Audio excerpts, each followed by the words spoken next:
नमस्कार मित्रों, आपके अपने YouTube चैनल में आपका स्वागत है। गौतम बुद्ध का एक शिष्य बहुत ही वाचाल था। वह हर समय बोलता रहता था, दिन भर इधर उधर की बातें करता। भिक्षाटन के लिए जाता तो हर घर से एक नई कहानी लेकर आता और आश्रम के दूसरे शिष्यों को सुनाता। एक शिष्य की दूसरे से बुराई करता, चुगली करता और दूसरों के सामने अच्छा बनने का प्रयास करता। खुद के मुंह से ही खुद की तारीफ करता रहता और हमेशा ही खुद को बुद्ध के सामने सबसे बुद्धिमान और उत्तम शिष्य साबित करने का प्रयास करता। वह खुद को सभी शिष्यों से अलग और श्रेष्ठ मानता था। उसका कहना था कि मैं एक अमीर घर का लड़का हूँ। अगर मैं चाहता तो एक आरामदायक और सुविधाओं से भरा जीवन जी सकता था, लेकिन मैं वह सब छोड़कर यहाँ आ गया क्योंकि मुझे सत्य की खोज करनी है। खुद को जानना है, जीवन को जानना है। इसीलिए मेरा त्याग तुम सबसे बड़ा है। एक दिन बुद्ध ने आश्रम के सभी शिष्यों को बुलाकर कहा कि आप सभी को अगले 1 महीने के लिए कोई ना कोई संकल्प लेना है। तभी आपकी संकल्प शक्ति मजबूत होगी और आप में आत्म शक्ति का संचार होगा। आप सभी अपने अपने सामर्थ्य के अनुसार कोई भी संकल्प ले सकते हैं और 1 महीने से पूर्व आप में से जिसका भी संकल्प टूट जाए वह अपनी पुरानी दिनचर्या में वापस आते जाइए। सभी शिष्यों ने अपनी शक्ति के अनुसार छोटे बड़े संकल्प लिए और बुद्ध को अपने अपने संकल्प के बारे में बताकर वहां से चले गए। लेकिन वो बातूनी शिष्य खुद को सबसे अलग और बड़ा दिखाना चाहता था। इसलिए वह सीधे बुद्ध की कुटिया में पहुंच गया और बोला, मैं कोई छोटा मोटा संकल्प नहीं लेना चाहता, बल्कि खुद की भांति एक बड़ा और महान संकल्प लेना चाहता हूँ। कृपया आप ही बताएं, मुझे क्या संकल्प लेना चाहिए। उस शिष्य की यह बात सुनकर बुद्ध मुस्कुराए और बोले, क्या तुम मेरे द्वारा दिए गए संकल्प को पूरा कर पाओगे? क्या तुम्हारे लिए उसे पूरा करना संभव होगा? वह तुम्हारे लिए संभव नहीं है। तुम उसे पूरा नहीं कर पाओगे। इसीलिए तुम खुद ही कोई संकल्प ढूंढ लो।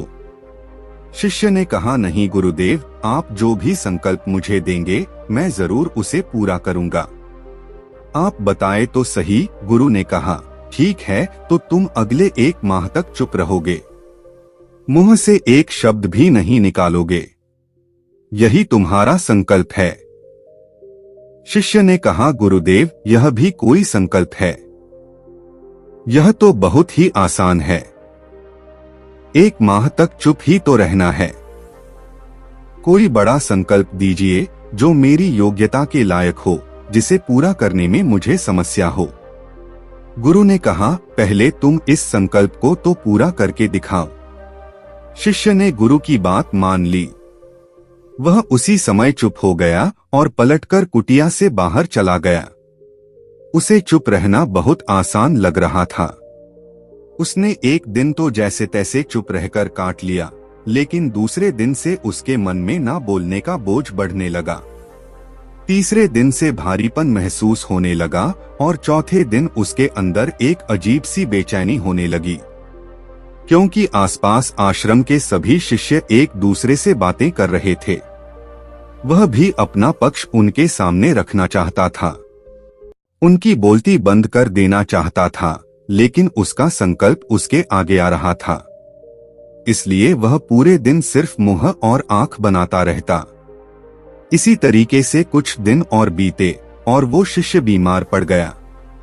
उसका सर फटा जा रहा था। उसका खाने पीने तक का मन नहीं कर रहा था। वह सिर्फ बोलना चाहता था। वह गुरु के पास गया और उनके सामने बैठकर लिखकर बताया, गुरुदेव, मैं बोलना चाहता हूँ। बिना बोले मुझे सांस नहीं आ रही। मेरा दम घुटता जा रहा है। मैं अंदर ही अंदर पागल हुआ जा रहा हूँ। मैं क्या करूं? संकल्प तोड़ दूं क्या? यह पढ़कर गुरु मुस्कुराए और बोले, संकल्प तो तोड़ने के लिए ही होते हैं, लेकिन जो अपने संकल्प को पूरा कर लेता है वही अपनी आंतरिक शक्ति को बढ़ाता है, और जो अपनी आंतरिक शक्ति को बढ़ा लेता है वह समझ और जागृति की राह पर आगे बढ़ जाता है। संकल्प का लेना भी तुम्हारे ही हाथ में था और इसे तोड़ना भी तुम्हारे ही हाथ में है। तुम्हारे बहुत से गुरु भाई अपने संकल्प को तोड़कर अपनी पुरानी दिनचर्या पर वापस आ चुके हैं। अगर तुमसे नहीं हो पा रहा तो तुम भी संकल्प तोड़कर अपनी पुरानी दिनचर्या पर वापस जा सकते हो, लेकिन याद रहे, अगर आज तुम इस छोटे से संकल्प को नहीं संभाल पा रहे तो तुम अपनी बाकी की पूरी जिंदगी को कैसे संभाल सकोगे? मुझे इस पर शक है। बाकी फैसला पूरी तरह से तुम्हारे हाथों में है। गुरु की यह बात शिष्य के दिल में चोट कर गई। वो बिना कुछ बोले वहां से वापस चला गया और खुद को अपनी कुटिया में बंद कर लिया। वह केवल अपने जरूरी कामों के लिए ही कुटिया से बाहर निकलता, बाकी सारे समय कुटिया के अंदर ही बैठा रहता।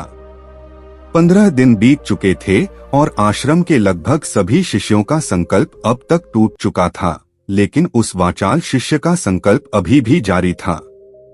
संकल्प लेने के बाद से अब तक उसने एक शब्द भी नहीं बोला था।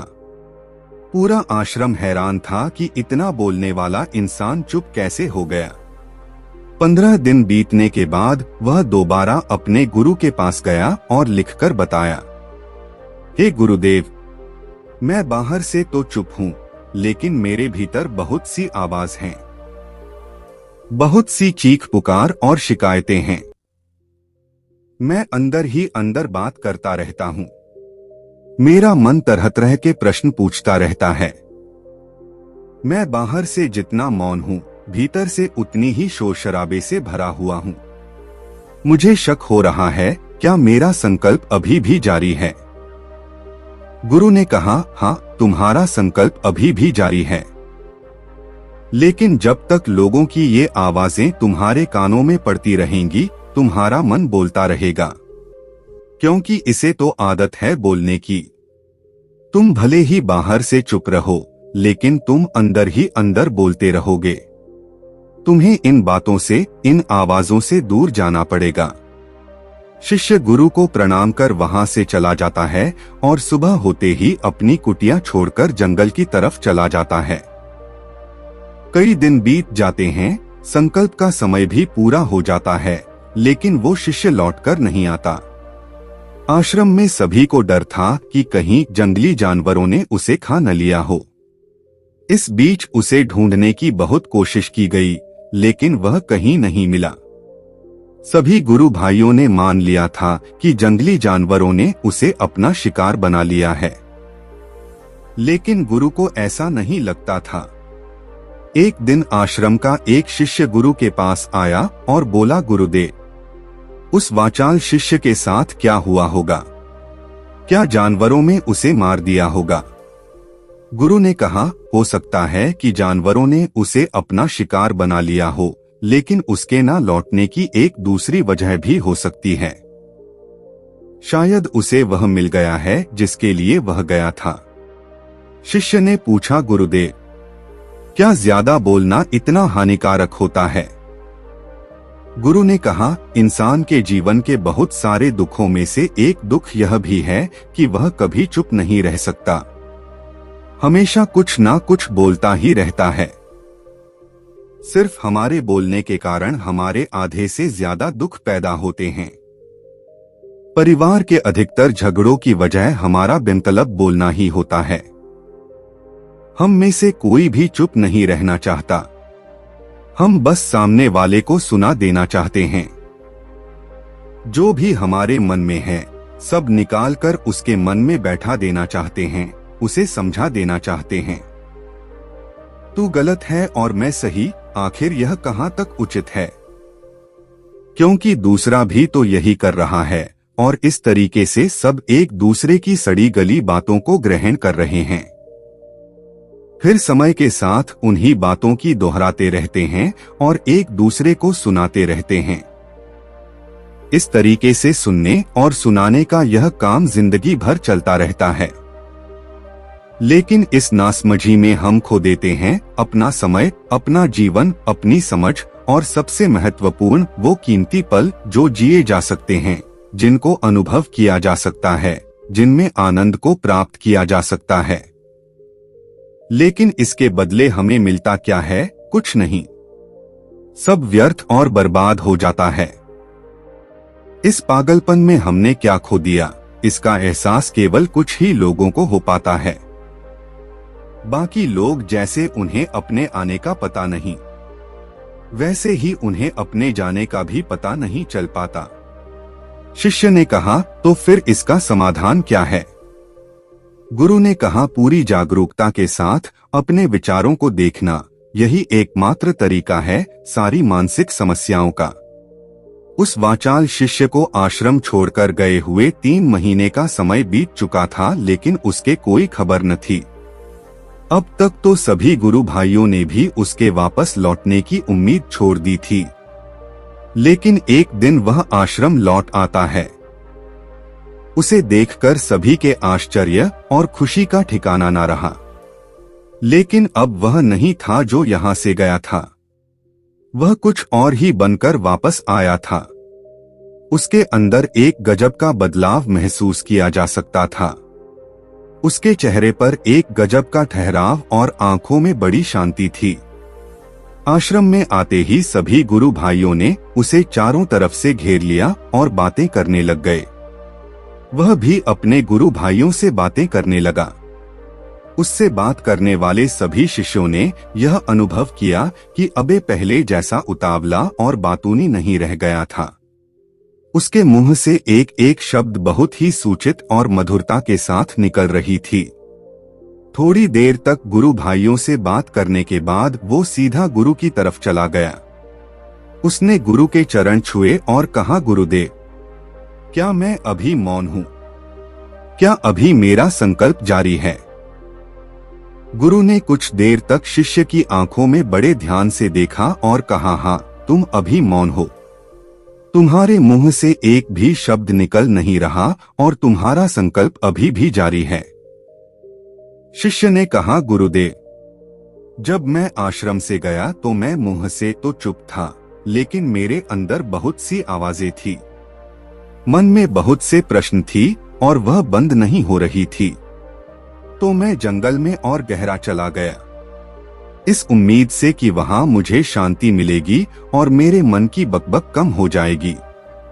लेकिन मैं जितना एकांत में ज्यादा गया, मेरे अंदर की आवाज उतनी ही तेज होती गई। मेरे भीतर की और पुरानी से पुरानी आवाज मुझे सुनाई देने लगी। तब जाकर मैंने महसूस किया कि मैं कितना गलत कर रहा था जब मैं अपने परिवार वालों, दोस्तों और गुरु भाइयों को बुरा भला कहता था। तो उस समय मुझे लगता था कि मैं सही कह रहा हूँ। जब मैं गुरु भाइयों की एक दूसरे से चुगली करता और उनका मजाक बनाता था, तभी मुझे यही लगता था कि मैं उनसे बेहतर हूँ और मैं सही कर रहा हूँ। लेकिन उस दिन मैंने पहली बार महसूस किया कि मैं कितना गलत बोलता था। काफी दिनों तक ये आवाज, यह शिकायतें मेरे अंदर चलती रही। लेकिन धीरे धीरे करके एक दिन यह सारी आवाज मेरे अंदर से समाप्त हो गई। अब मैं भीतर से भी मौन हो गया। उस घने जंगल में बाहर से कोई बोलने वाला था नहीं और भीतर कोई आवाज ना बची थी। मैं उस दिन पहली बार मौन का सही अर्थ समझा। मेरे चारों तरफ बहुत शांति थी। हालांकि अभी भी कुछ आवाजें आ रही थी जो पहले भी आती थी, लेकिन मैं उन्हें सुन नहीं पाता था।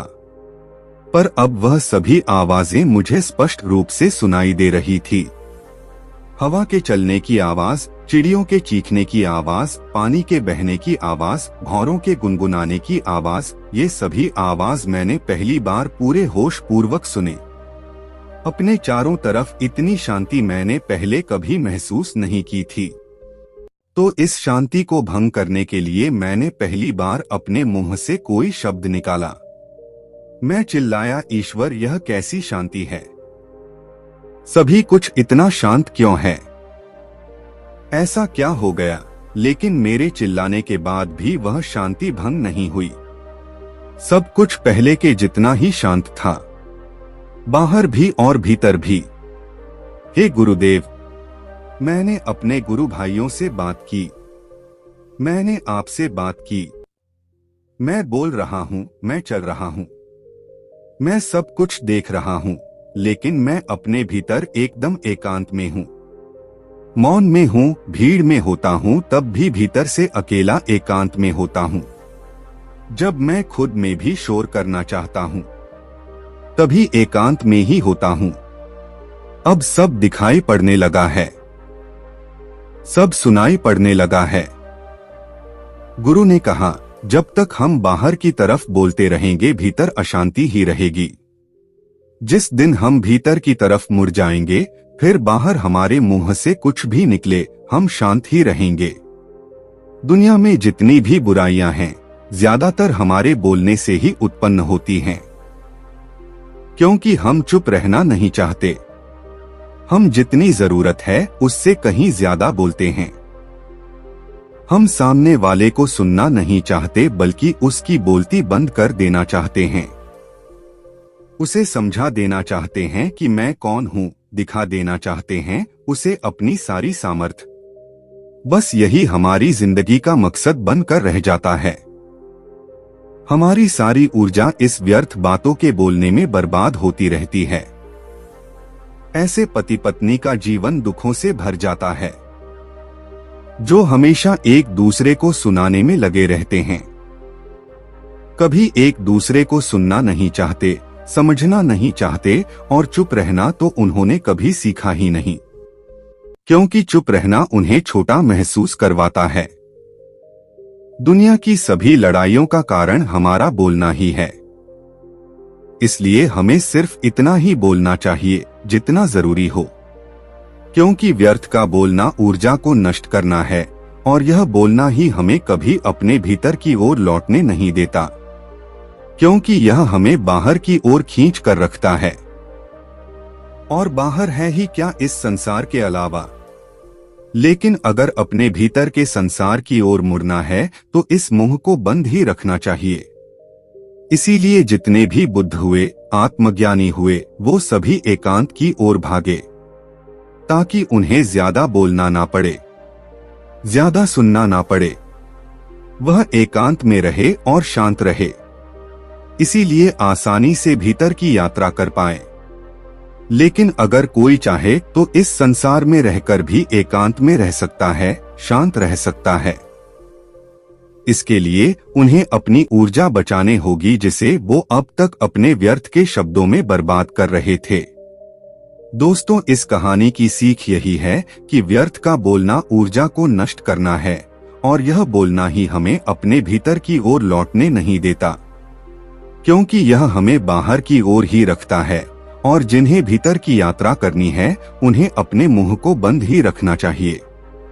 दोस्तों, उम्मीद है कि आपको यह कहानी पसंद आई होगी और काफी कुछ सीखने को मिला होगा। अगर आप हमारे चैनल पर नए हैं तो चैनल को सब्सक्राइब करके वीडियो को लाइक करना ना भूलें और अपने दोस्तों के साथ भी शेयर करें। मिलते हैं अगले वीडियो में, तब तक के लिए अपना ख्याल रखें। धन्यवाद।